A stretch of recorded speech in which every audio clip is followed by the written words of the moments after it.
Job അധ്യായം 38. ദൈവം സംസാരിക്കുന്നു. അപ്പോൾ കർത്താവ് ചുഴലിക്കാറ്റിൽ നിന്ന് ജോബിന് ഉത്തരം നൽകി. അറിവില്ലാത്ത വാക്കുകളാൽ ഉപദേശത്തെ ഇരുളാക്കുന്ന ഇവൻ ആരാണ്? പൗരുഷത്തോടെ നീ അരമുറുക്കുക. ഞാൻ നിന്നെ ചോദ്യം ചെയ്യും, നീ ഉത്തരം പറയുക. ഞാൻ ഭൂമിക്ക് അടിസ്ഥാനമിട്ടപ്പോൾ നീ എവിടെയായിരുന്നു? നിനക്കറിയാമെങ്കിൽ പറയുക. അതിൻ്റെ അളവുകൾ നിശ്ചയിച്ചതാരാണ്? നിശ്ചയമായും അത് നിനക്കറിയാം. അല്ലെങ്കിൽ അതിന് അളവുനൂൽ പിടിച്ചതാര്?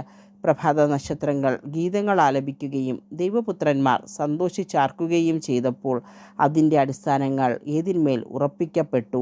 അതിന് മൂലക്കല്ലിട്ടതും ആർ? ഗർഭത്തിൽ നിന്ന് സമുദ്രം പൊട്ടിപ്പുറപ്പെട്ടപ്പോൾ അതിനെ കതകടച്ച് തടഞ്ഞവൻ ആർ? അന്ന് ഞാൻ മേഘങ്ങളെ അതിന് ഉടുപ്പും കൂരിരുട്ടിനെ അതിന് ഉടയാടയുമാക്കി. ഞാൻ അതിന് അതിർത്തികൾ നിശ്ചയിച്ച് കതകുകളും ഓടാമ്പലുകളും ഉണ്ടാക്കി. ഞാൻ പറഞ്ഞു, ഇവിടം വരെ നിനക്ക് വരാം, അതിനപ്പുറം അരുത്. ഇവിടെ നിന്റെ ഉദ്ധതമായ തിരമാലകൾ നിൽക്കണം.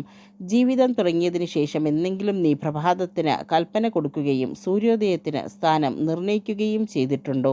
അങ്ങനെ ഭൂമിയുടെ അതിർത്തികൾ പിടിച്ചടക്കാൻ നീ പ്രഭാതത്തോട് കൽപ്പിക്കുകയും ദുഷ്ടരെ അവരുടെ ഒളിസങ്കേതങ്ങളിൽ നിന്ന് കുടഞ്ഞു കളയുകയും ചെയ്തിട്ടുണ്ടോ? മുദ്ര കൊണ്ട് കളിമണ്ണ് എന്ന പോലെ അതിന് രൂപം തെളിയുകയും വർണ്ണശബളമായ വസ്ത്രം പോലെ അത് കാണപ്പെടുകയും ചെയ്യുന്നു. ദുഷ്ടർക്ക് പ്രകാശം തടയപ്പെട്ടിരിക്കുന്നു, അവരുടെ ഉയർത്തിയ കരം ഒടിക്കപ്പെട്ടിരിക്കുന്നു. സമുദ്രത്തിൻ്റെ ഉറവകളോളം നീ കടന്നു ചെന്നിട്ടുണ്ടോ?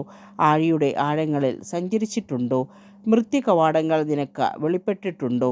അഗാധമായ അന്ധകാരത്തിൻ്റെ വാതിലുകൾ നീ കണ്ടിട്ടുണ്ടോ? ഭൂമിയുടെ വിശാലത നീ ഗ്രഹിച്ചിട്ടുണ്ടോ? ഇവയെല്ലാം നിനക്കറിയാമെങ്കിൽ പറയുക. പ്രകാശത്തിൻ്റെ വസതിയിലേക്കുള്ള വഴി ഏത്? അന്ധകാരത്തിൻ്റെ പാർപ്പിടം എവിടെ? അങ്ങനെ അതിനെ അതിൻ്റെ അതിർത്തിയോളം നയിക്കാനോ പാർപ്പിടത്തിലേക്കുള്ള വഴിയിൽ അതിനെ അനുഗമിക്കാനോ നിനക്ക് കഴിയുമോ? നിനക്കറിയാമല്ലോ, നീ അന്നേ ജനിച്ചതല്ലേ. നിന്റെ ആയുസ്സ് അത്രയ്ക്ക് ദീർഘമാണല്ലോ. പീഡനത്തിൻ്റെയും യുദ്ധത്തിൻ്റെയും നാളുകളിലേക്ക് വേണ്ടി ഞാൻ കരുതി വച്ചിരിക്കുന്ന ഹിമത്തിൻ്റെ ഭണ്ഡാരത്തിലേക്ക് നീ ചെന്നിട്ടുണ്ടോ? കന്മഴയുടെ കലവറ നീ കണ്ടിട്ടുണ്ടോ? ഭൂമിയിൽ പ്രസരിക്കുന്ന പ്രകാശത്തിൻ്റെ ഉറവിടത്തിലേക്കും ഭൂമിയിൽ വ്യാപിക്കുന്ന കിഴക്കൻ കാറ്റിൻ്റെ പ്രഭവ കേന്ദ്രത്തിലേക്കുമുള്ള വഴിയേത്? വിജനമായ മരുഭൂമിയിൽ മഴ പെയ്യിച്ച് ഉണങ്ങിവരണ്ട ഭൂമിയുടെ ദാഹം ശമിപ്പിച്ച് അവിടെ പുല്ല് മുളപ്പിക്കുന്നതിന് മഴയുടെ ചാലുകൾ കീറിയതും ഇടിമിന്നലിൻ്റെ പാത ഒരുക്കിയതും ആര്? മഴയ്ക്കൊരു ജനയിതാവുണ്ടോ? മഞ്ഞുതുള്ളികളെ ജനിപ്പിച്ചതാര്?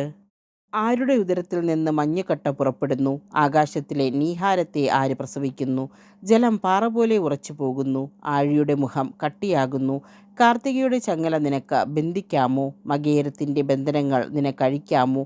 നിനക്ക് രാശിചക്രത്തെ യഥാകാലം നയിക്കാമോ? സ്പർദ്ധർഷി രാശിയെയും മക്കളെയും നിനക്ക് നയിക്കാമോ?